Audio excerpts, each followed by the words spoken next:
Growing up, I had a pretty normal childhood.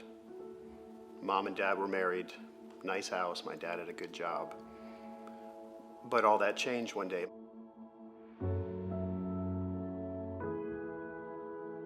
I'll never forget, my mom and dad were sitting on the couch. And so my dad said, please sit down, I want to tell you guys something.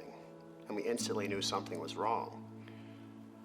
So my dad burst out into tears and he said, I have cancer and I only have 6 months to live.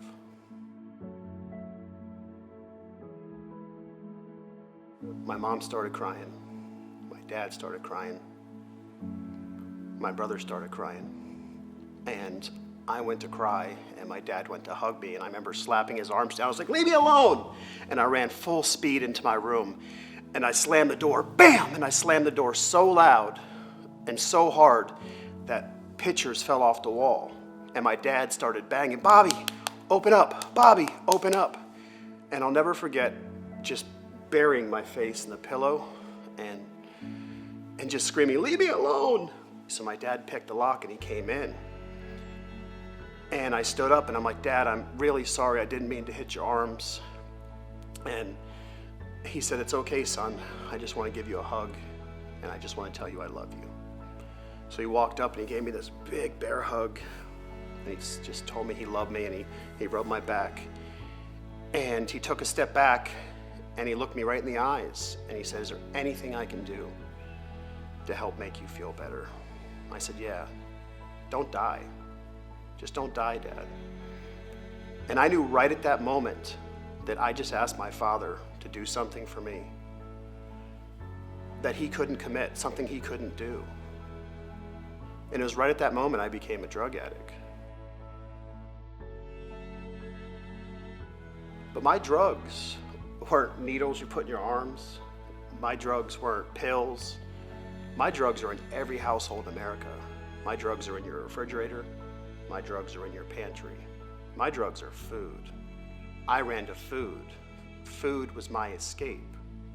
And that's how I escaped the reality of him being sick.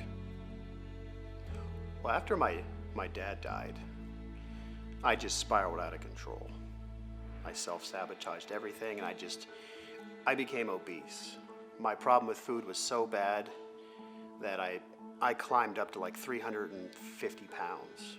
Being overweight and suffering from sleep apnea, it scared the crap out of me. I made a promise to God that I was going to lose weight. And more importantly, I made a promise to my father on his deathbed that I would not die for being overweight. I was going to the gym with a friend of mine.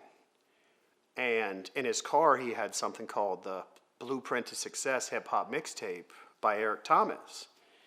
And we're driving to the gym, and I'm like, who is this guy? Man, he's incredible. And the first track I heard was called Adele, and it was about the singer Adele. And so when I started listening to Adele, Adele blew my mind because as I was listening to her music, I could tell that this was real to her. And as I started studying the girl, I discovered that she had been through a breakup. It broke her so much. God is so good. Sometimes he gotta break us to bring the creativity out of us. He breaks her heart. And she goes into the studio. And when she goes into the studio, she just doesn't sing something she made up. She actually sings something that's true to her heart. And I remember that day I got super motivated. And one of the best workouts I've ever had. And so the second I got home, I was on YouTube looking up E.T.'s videos, just watching his content. And that's truly how I was introduced to, Eric Thomas and who he is and what he does, was just through a friend of mine in the car. I joined BU. It's actually been over a year today. December 1st, 2016, I joined Breathe University. They say in life when you fall down, you have to get back up. But sometimes in life, we don't even realize we were down. And it took joining Breathe University to get me back up. It says you want to do a bet, going to lose 38 pounds by October 10th. Let's up the ante to 500. I said run it. So July 18th, you want me to make the bet interesting? Up it to 50 pounds, 317. So 50 pounds, that would be 267. Yeah. All right. 267. the accountability of Breathe University. I have them watching me, so I can't let them down, and I can't let myself down. Here we go, let's see if I won. Turn it on, turn it on. 264.4 pounds.